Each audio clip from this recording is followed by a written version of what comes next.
The moment I turned the handle and the door opened without resistance, I knew something was wrong. That door was never supposed to be unlocked. I had passed it a dozen times when visiting her office over the years, always shut, always off limits. Supply storage, she once told me. It's always locked. Vince keeps the key. But on her last day at work, I felt compelled. Maybe it was the way she had smiled too hard that morning, or how she wore the red dress she once said she hated, or maybe it was just the quiet instinct that builds up over years of being quietly sidelined. I had come early, earlier than anyone expected. The office was mostly empty, just a few late lunch murmurs in the lounge and a birthday balloon half deflated in the hallway. Her desk was stripped clean already. No photos, no desk plants, not even the clunky white mug with the chipped handle that used to say "Boss Babe." The storage room door was at the end of the corridor, where the carpet changed from blue to gray and the lights buzzed louder. I reached out, half expecting the knob to fight me like it always did. But it didn't. It turned, clicked, swung open, and then silence. The kind of silence that isn't empty, but held, like a breath someone forgot to release. Inside, it smelled faintly like cologne and dust. Papers were scattered on a metal shelf, some crumpled, others torn. A jacket, 2 wine glasses. One had lipstick. The other had a smudge of what looked like foundation. And then I saw it. My brain didn't register the image all at once, only in fragments. A tie. A red tie. Then a sound. Low, startled. Like someone had dropped a book behind the far shelf. Then her voice. Whispered. Panicked. Wait, I thought the door was in. And then she stepped out from behind the filing cabinet. Hair disheveled. Blouse half-buttoned. Behind her, a man straightened his shirt with trembling hands. It wasn't Vince, her boss. It wasn't someone I knew. It was Marcus, the intern, 22. I stared. They froze. I didn't scream. I didn't throw anything. I just stood there like the world had tilted and forgotten to bring me with it. She opened her mouth. Closed it. Marcus spoke first. Mr. Avery, I didn't know she was married. She flinched. Marcus. I turned and walked away. My legs moved before I could feel them. I passed the HR director in the hallway, who nodded politely. Past the cake in the break room, which had her name spelled in blue icing. Goodbye, Valerie. I walked past the receptionist. Past the balloons. Past the fake smiles. I didn't cry. Not then. That came later. When I found the second phone in her gym bag. It was tucked beneath a rolled-up hoodie, right at the bottom of her gym bag, wedged between a crushed packet of almonds and an old inhaler she never used anymore. I didn't go looking for it. I didn't even think to check. Honestly, I had picked up her bag off the passenger seat in her car only because I thought I'd do something, anything, that made me feel like I still belonged in her life. She'd left the gym bag in the car after storming out of the house, saying she needed to clear her head. That was an hour after I caught her in the storage room. I didn't even recognize the phone at first. It was one of those smaller models, older, no case. The kind people use when they don't want to be found. I pressed the side button. It was still on. No passcode. Just a single background photo of a mountain lake, generic, nothing personal. That somehow made it worse. It was clinical. Disposable. The messages were right there. Nothing to hack. No puzzles to solve. And that's when the weight of it all began pressing down on my lungs. Because I realized the storage room wasn't the first time.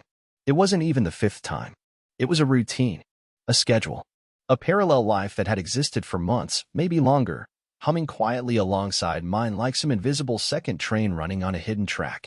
The texts to Marcus were efficient, cold, almost. Just locations and times. Conference room, 2:40. Backlot, window tints. Tell him you're running late. I'll handle it. That one. I'll handle it, made my stomach turn. I'd received that same phrase from her countless times. When I forgot to pay the water bill. When I missed her sister's wedding shower. I always thought it meant she was saving me from something. Turns out, it just meant she was good at covering tracks. But Marcus wasn't the only name in the phone. There was another thread. Older. Deleted and restored. I don't know how long I sat there reading, scrolling, rereading. It was like watching a film about a stranger, except every line of dialogue was pulled from inside my own house. The other name was A. No profile pic. Just a gray circle and a string of innuendo. This thread had weight to it. Emotion. Not just secrecy, but intimacy. It wasn't transactional like the others. There were inside jokes, late-night photos, voice messages I didn't dare listen to. Whoever A was, He knew things about her that I thought only I knew. He called her Starling. That was the name I had used for her once, years ago, back when we'd lie on the roof and pretend the planes overhead were shooting stars. She laughed at me the first time I said it, but then she made me promise to always call her that when we were alone. She gave him that name. Not me. Not anymore. I couldn't breathe. I walked out into the street barefoot, holding the phone like it might burn a hole through my palm. The neighbors were pulling weeds or checking mail. People smiled, waved, and I smiled back like a man who just learned the language everyone else speaks is built entirely from lies. I didn't confront her that night. I couldn't. She came home smelling like citrus shampoo and someone else's aftershave. I pretended to be asleep. She didn't even check if I was. The next morning, I copied the entire contents of the second phone onto my laptop. Every photo, every message, every contact. And then I did something I still don't understand. I drove to her old office parking lot and waited for someone to come out. Not her. Not Marcus. I was waiting for A. And what I found, what I saw, is something I'll never forget. Not because it broke my heart. Because it made me realize I wasn't the only one being used. I sat in that parking lot for almost 2 hours before anything happened. The morning sun was brutal through the windshield, and the air conditioning in my car had been wheezing for weeks, but I didn't dare start the engine. I didn't want to miss a sound. Or a glimpse.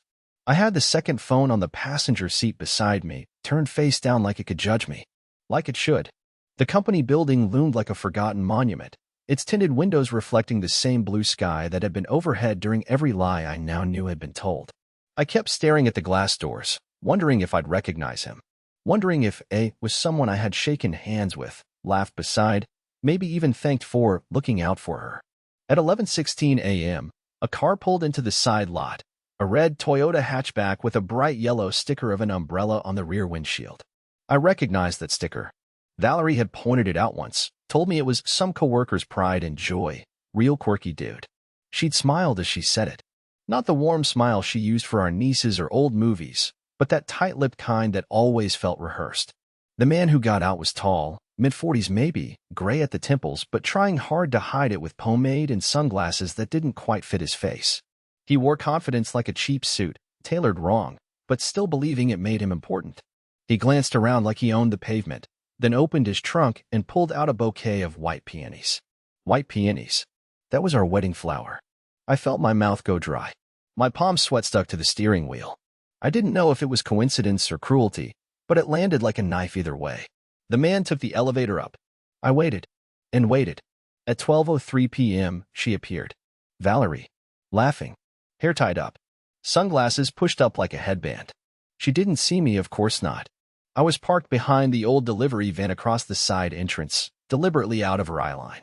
She met him at the curb, and without a word, he handed her the bouquet. She touched his wrist when she took them. Then they kissed. It wasn't sexual. That somehow made it worse.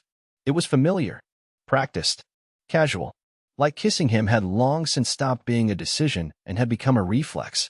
They stood there talking, just far enough that I couldn't hear them. I rolled down the window anyway, like an idiot. I was holding my breath when she leaned in and said something that made him stiffen. His face changed. Whatever she said, it wasn't affectionate. He nodded slowly, then opened his trunk again, pulled out a small cardboard box. She didn't even look at it, just took it and walked back into the building like she was carrying a lunch bag. I don't know what possessed me. I got out of the car. I followed him. He went into a small cafe across the street, ordered a cappuccino, and sat down by the window. I walked in, ordered black coffee I wouldn't drink, and sat 2 tables away, close enough to study him. After a few minutes, he pulled out his phone, the same model as the second phone. And then he opened the voice message tab. I couldn't hear it, but I saw his face. And it was devastated. He mouthed one word when the message ended. Why? Then he pressed play again. And again. And again. He didn't finish his coffee. He just sat there listening to the same message on repeat, until he finally stood up, walked to the counter, and left a tip that was far too generous for a coffee he hadn't touched. I followed him out, not even trying to hide anymore. I needed to know. Hey, I said, and my voice cracked from how long it had been silent. He turned slowly, took off his sunglasses. His eyes were red. I know who you are, I said. You're a dot. He didn't deny it, didn't run, didn't punch me.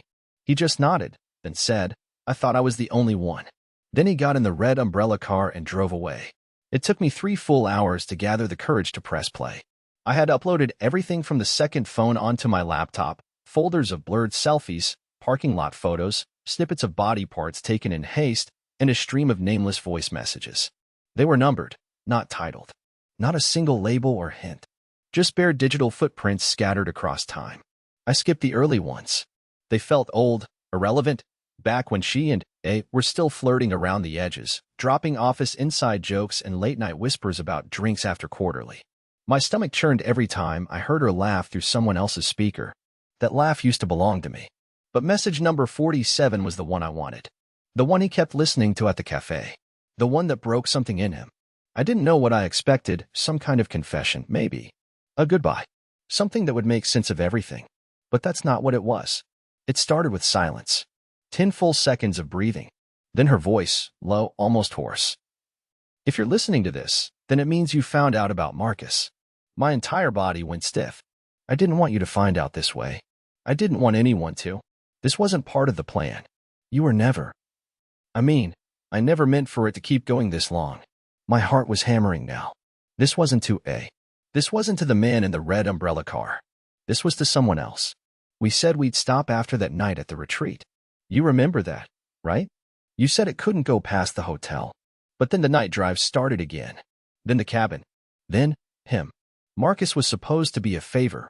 That's what you said. Just someone to get close to Miles. To make him feel watched. I paused the message. Stood up. My ears were ringing. I rewound the audio. Played it again. Just someone to get close to Miles. Miles. Me. This wasn't an affair. It was surveillance. I sat back down slowly, feeling the floor move underneath me. My knees were shaking. I was gripping the edge of the desk so hard my fingers ached. Who was A? What kind of game had they been playing? Why was I even involved? I hit play again. I left the folder in the lockbox at the cabin. If anything happens, if this goes sideways, it's all there. I kept copies. You told me to. I don't know what you're planning now, and honestly, I'm scared. I paused it again. There was a cabin. A lockbox. Copies. But of what? I scrolled through the files and found an audio memo dated the same day as her final shift at the office. I opened it, expecting more of her quiet voice. But this time, it wasn't her. It was him. The same voice I heard at the cafe. You said he'd never find out. That was your promise. The voice cracked with restrained fury. You said we'd disappear clean. That he'd stay in his little bubble, writing poetry about his quiet life and never looking up. I clenched my jaw. That was how they saw me. A background character. A paper cutout. But now you're scared? Now you're backing out? You don't get to do that, Val. You don't get to choose guilt after we built everything on this lie. I stopped the message there. I couldn't take more. My vision blurred with a mix of panic and shame. She hadn't just cheated on me. She hadn't just lied. She had used me for something far more complicated than infidelity. There were layers. Money? Blackmail? Something else? I didn't know yet. But I knew one thing. There was a cabin. There was a lockbox. And I had to go there. Alone. I left before sunrise. Didn't pack. Didn't call anyone. Just printed out the GPS coordinates that were embedded in the photo metadata from the phone backup and drove. For hours north, no traffic, no music, just the hum of the road and the occasional squeal of tires when I hit turns too sharply. The further I got from the city, the more the world seemed to blur behind me, like everything I'd known was slowly peeling away, mile by mile. The cabin sat at the edge of a lake I'd never heard of, past a rusted gate with a private property sign that looked like it hadn't been read in years. It wasn't the kind of place you stumbled across by accident. You had to know it was there. And clearly, they had. There was no driveway, just a gravel path barely wide enough for my car, leading into a thicket of trees where sunlight filtered down in lazy stripes. I killed the engine and sat in the silence for a minute, letting the tension settle into my bones. The cabin was small, wooden, barely 2 rooms from what I could tell, with a sagging porch and a wind chime made of old keys clinking in the breeze. It looked abandoned. But the footprints in the dirt leading to the door were fresh. I didn't knock. I didn't announce myself. I just walked in. The inside smelled like cedar and damp paper. There were blankets folded on a futon, a coffee mug half full with something long since gone cold, and a map on the wall with pins stuck into it. Red, blue, yellow, some with initials scribbled beside them. It looked like someone had been tracking something. or someone. In the corner of the room was a metal filing cabinet with a padlock. Just beside it, on the floor, was an overturned shoebox and a few scattered pages that looked like they'd been yanked out in a hurry. My hands were shaking when I crouched down and picked them up. Bank statements. But not ours. Offshore accounts. Transfers. Wire routes labeled with dates that corresponded to the exact weekends she told me she was visiting her sister in Denver. I stared at the amounts. 5 figures. Then 6. And then a printed scan of a marriage license. My marriage license. Only, the witness signature wasn't one I recognized. It wasn't my brother or her friend Bethany, who we had agreed would sign. It was a name I'd never seen before, Adam K. Ellery. The name rang no bell. The signature had been dated a day before our wedding. I stood up, heart pounding, eyes starting. Why would she forge a witness? Was it fake?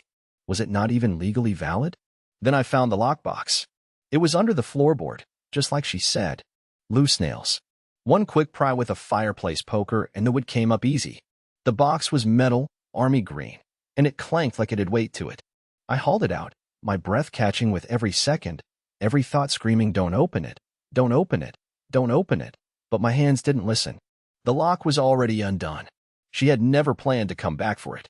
Inside were 3 things. A passport, a burner phone, and a letter. The passport wasn't mine. It wasn't hers either. It belonged to a woman named Clara Levins. The photo was Valerie, but her hair was black, and the name listed her as being born in Oregon. The stamps inside showed travel to Belgium, Qatar, Colombia, and a string of islands I couldn't pronounce. I opened the phone.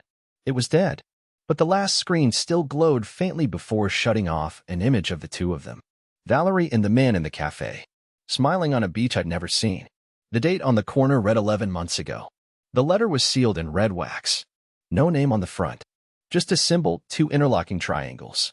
I opened it. The handwriting was hers. If you're reading this, it means I'm gone. Not dead. Not kidnapped. Just done pretending.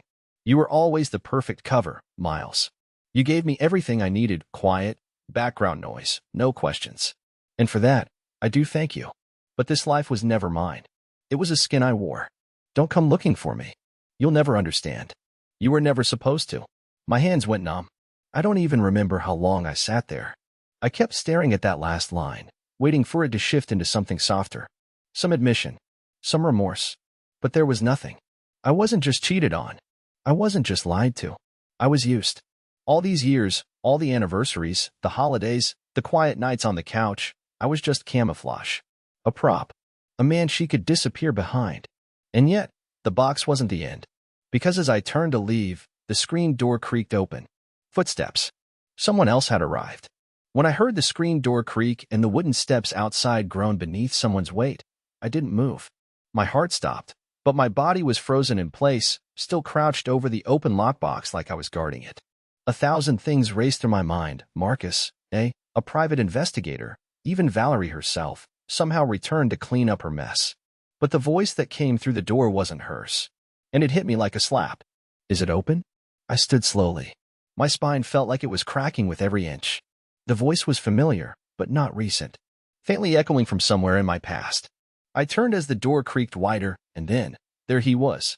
Jared, my old college roommate. We hadn't spoken in over 6 years. Not since he moved to Texas. I blinked, confused, certain I was hallucinating. He looked different, thinner, more weathered, like he'd been living under tension too long. He stepped into the cabin without waiting for permission and closed the door behind him softly, like he'd been there before. Like this wasn't new. "What the hell are you doing here?" I asked, my voice dry and cracked. He looked at the lockbox on the floor. "She said you'd find it eventually." I felt the floor tilt again. "You knew." He didn't answer right away. Just walked past me, picked up the letter Valerie had written, and flipped it over like he was checking for a code. Then he looked me straight in the eye. I helped set it up. It took me a second to realize what he meant. Then I stepped back. My arms went cold. "Set what up, Jared?" "The cover. The marriage. The job offers. Everything. You were the safest option, Miles. You had no enemies. You had no record. You had nothing that would attract attention." I couldn't breathe. I laughed, a bitter, broken sound that came out more like a cough. "You're telling me my marriage was, what? Some kind of operation?" He looked guilty, but not surprised. "Not the way you think. It started as an idea, not a mission. Valerie was already inside something before she met you. You were supposed to be temporary, just a placeholder. But then Yui hesitated, his voice softening. You actually loved her. And she wasn't ready for that. I staggered back against the wall, everything in me shivering. You brought her into my life. She chose you, Miles. But I opened the door. My hands balled into fists before I even realized. I wanted to hit him. I wanted to throw him out. But I couldn't move. Because suddenly, the last 10 years made a sick kind of sense. The way we moved cities 3 times. The way she always insisted on handling the bills. The way she never allowed me to visit her work unannounced. I had been married to a narrative, not a person. What was she doing? I asked, barely able to keep my voice above a whisper. Was she stealing? Spying? What the hell was this about? Jared sighed, rubbing his temples.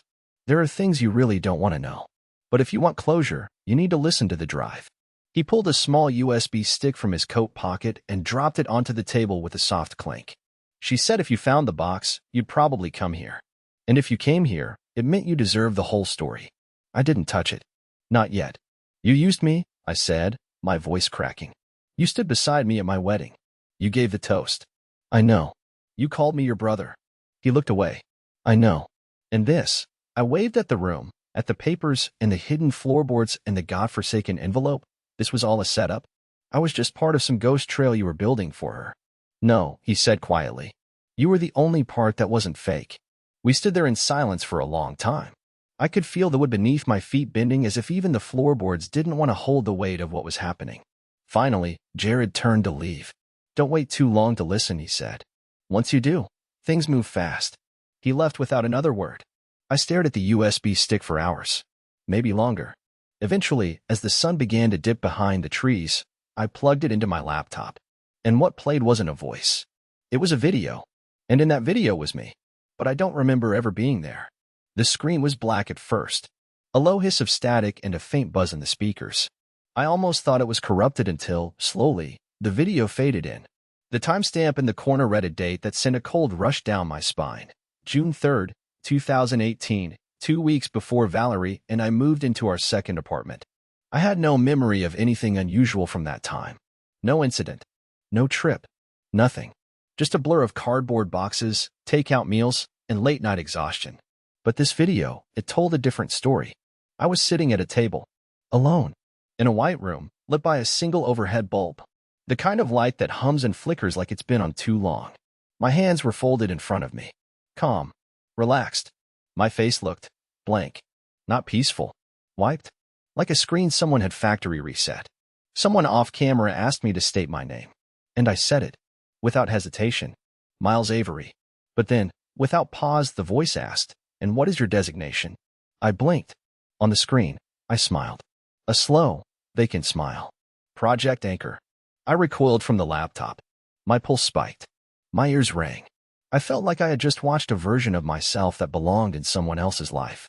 But the video wasn't done. Not even close. A series of questions followed, clinical, repetitive, like a script designed to probe the edges of memory. How long have you lived under the false profile? What is your recall range? Are you experiencing emotional bleed? With each answer, I felt something in me crumple.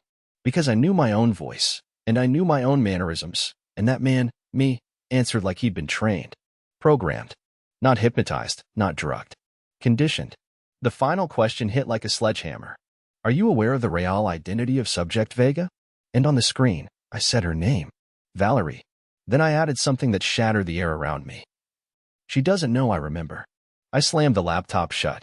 I stumbled backward like I had just witnessed a murder. I couldn't breathe. Couldn't move. I felt like I was floating above my own life, watching it implode.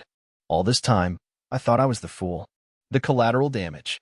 The loyal husband who got swept up in something he couldn't understand. But this changed everything. If that video was real, if I hadn't been drugged, if it wasn't deep fake, if it was genuinely me, then I had been a participant in my own manipulation. Not passive, not just the victim. There was a knock at the door. Not a heavy one, just 2 calm taps. I didn't answer it. Then a voice. Low, confident, measured. Mr. Avery, it's time. I grabbed the laptop and the lockbox and ran out the back of the cabin like I was being hunted. I didn't look behind me. I didn't want to know who was at the front door. I cut through the trees, crashing through brambles and branches, thorns tearing my arms, until I reached the lakeshore. My car was parked on the other side of the cabin, but I wasn't going back. I pulled the keys from my pocket and pressed the alarm. Nothing. No beep. They'd already disabled it. Somebody knew I was there. They wanted me to find the video. That USB wasn't a leak. It was a trigger. I hid in the woods for the rest of the night. I watched from the tree line as two figures entered the cabin. One left. One didn't. And I think I know who stayed behind. Because before they drove away, one of them looked straight at the woods, directly at me, and mouthed the word run. It was Jared, and I haven't seen him since. I didn't go back to the city. Not right away. I knew if I drove home, they'd be waiting. Not with guns or threats. I don't think this was that kind of story, but with silence and closed doors and questions I'd never be allowed to ask. I needed time. Space. A place where I could stop hearing my own thoughts echo like sirens. So I drove north. As far as the tank would take me. No plan, no map. Just distance. I stayed at a roadside motel for 3 nights. Ate mostly vending machine snacks and microwave burritos. Slept in fits, wrapped in sheets that smelled like bleach and dust. But slowly, the noise inside me began to quiet. Not because I found peace. Not yet. But because I stopped trying to explain it all. Some betrayals are too large to name.